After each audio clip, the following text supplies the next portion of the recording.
Okay, students. Now next is oral literature. Okay, after learning about the foreign literature and the local literature, now next type of literature is oral literature. Okay, oral literature means the folk story, folk songs, folk legends, ballads, and other that pass on from one person to another by word of mouth.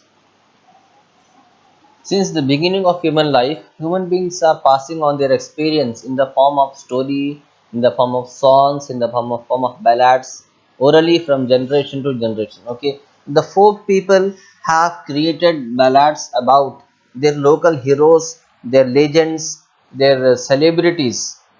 There are ballads on Kumara Rama, and the Nayaks of Chitradurga, and the Kempegowda, and the Tipu Sultan, and the Sanguli Rayana, and the Kittur Chinnamma, and the Sindhura Lakshamma, Meadows Taylor, and others.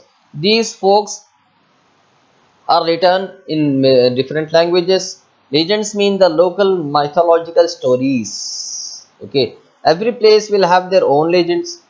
There are legends behind the names and places like Shravanabenagola, Bengaluru, Koppala, Patadakallu, Gokarna, and Mysuru. Similarly, every village and town have their own legends. तो बच्चों next type of literature क्या है? Oral literature.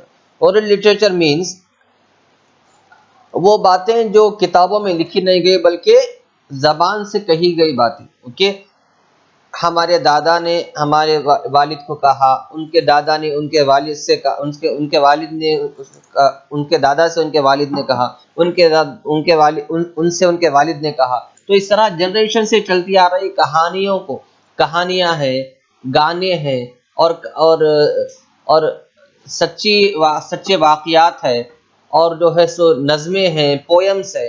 ये सारी चीज़ें जो बोली गई है, जो बोली जा रही हैं, जो सुनाई जा रही है, जो सुनी जा रही है, ये सारे ओरल लिटरेचर में आते हैं. ठीक है, हमारे दादा परदादा कहते थे कि बच्चों हमारे दौर में इस तरह जिंदगी इस तरह हुआ करता था, ऐसे हुआ करता था. उनके वालिद ने उनसे कहा कि बच्चों हमारी जिंदगी में इस तरह हुआ करता था, हमारे दौर में इस तरह हुआ करता था. उनके वालिद ने उनसे कहा कि बच्चों हमारे दौर में ये बादशाह गुजरे, हमारे दौर में ये हुकूमतें गुजरे, हमारे दौर में ये बड़े बड़े लोग गुजरे. उन पर कहानियाँ लिखी गई, उन पर गाने बनाए गए, उनके पर पोयम लिखी गई, उन पर नज़में लिखी गई. तो ये सारी चीज़ें क्या है? ओरल लिटरेचर है. ठीक है, ये सारी चीज़ें क्या कहते हैं? पहले के हालात बताते हैं. ये लिखी हुई डॉक्यूमेंट नहीं है. इसमें आपको कोई भी चीज़ रिटर्न में नहीं मिलेगी.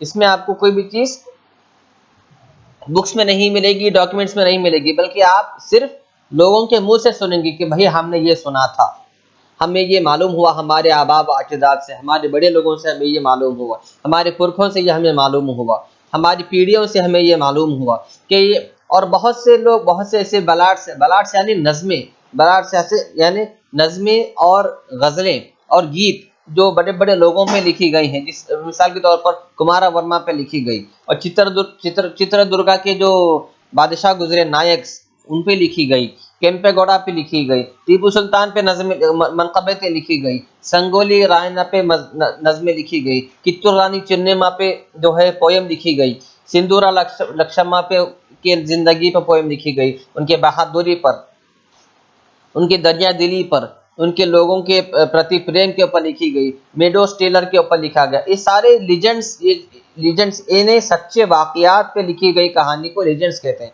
सच्चे वाकयात पे मुबन्नी कहानी को क्या कहते हैं?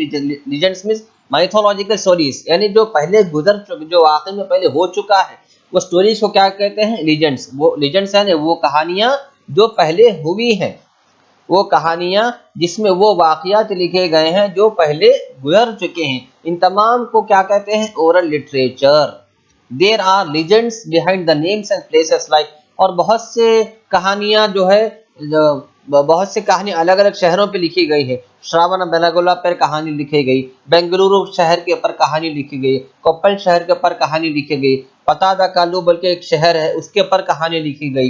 कहानी यानी उस पर वाकयात के वो शहर कैसा था, आबाद कैसे हुआ, उस पर लोग आना बसना कैसा शुरू हुए, जिंदगी कैसा बसर करे, उसके साथ वो करना, उसके ऊपर भी कहानी लिखी गई, मैसूर के ऊपर कहानी लिखी गई. इसी तरह every village and town have their own legends. और इसी तरह हर गांव, हर देहात अब के अंदर अपनी खुद की एक तारीख है। जैसे कि हम बीजापुर कहते हैं, बीजापुर पहले के दौर में बादशाहों का दौर था। निज़ाम हैदराबाद का शहर पहले के दौर में बादशाहत का दौर था। हम जिस शहर में गुलबर्गा में रह, ये पहले दक्कन था, इसमें बहमनी हुकूमत थी। तो इस तरह के सारे वाक़यात, सारे कहानियाँ जो हमारी पीढ़ी से हमें मालूम होते आए हैं, उन्हें ओरल लिटरेचर कहते हैं। ओरल लिटरेचर मीन्स इसकी कोई डॉक्यूमेंट नहीं मौजूद होती, इसकी कोई लिखा हुआ सबूत नहीं होता, बस ये एक दूसरे से मालूम होता चले आता है। जनरेशन से जनरेशन तक की बात वसीयत के तौर पर, कहानी के तौर पर बताई जाती आ रही है। तो इन सारी चीज़ों को ओरल लिटरेचर कहते हैं। और second very most important source of history is archaeological survey, archaeological sources. ये बहुत इंपॉर्टेंट सोर्स है हिस्ट्री का।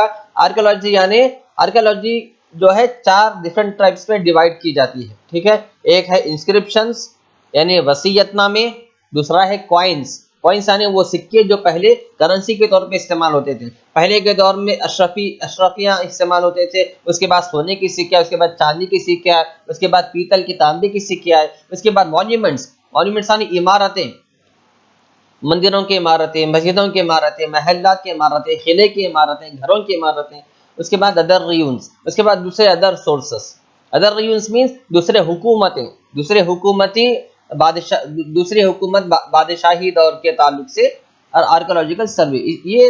ये 4 टाइप जो है आर्कोलॉजिकल सर्वे में शामिल होते हैं। So this is the very most important source of getting the history.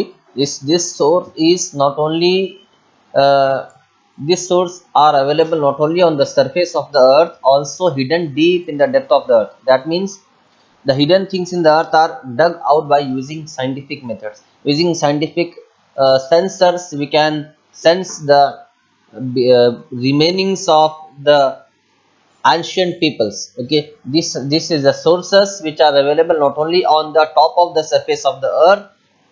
Along with the top of the surface of the earth, we can find many other remainings, many other signs, many other significant utilizing aspects, utilizing materials which the ancient people used to utilize in their life. Using the scientific method, we can find them. This process is called as excavation. This process is called as Harappan civilization came to light only due to the process of excavation. During excavation, ruins of buildings, inscriptions, coins, terracotta pieces, bangles, seals, beads, bone pieces, metal and others have been found. Okay, they have been dug deep in the earth using the scientific methods, scientific instruments, scientific devices. We were able to find these all things. What were all that things? Using scientific methods, finding the belongings and remainings of ancient peoples of past decades, past centuries is called as excavation. तो लोगों, archaeological सर्वे एक बहुत important source है। Archaeological सर्वे मतलब वो चीज़ें, archaeological सर्वे सिर्फ वही नॉलेज नहीं देता जो ज़मीन के ऊपर हमें नज़र आते, बल्कि ज़मीन के नीचे गड़ी हुई बहुत से ऐसे चीज़ें हैं जो पहले के लोग इस्तेमाल करते थे।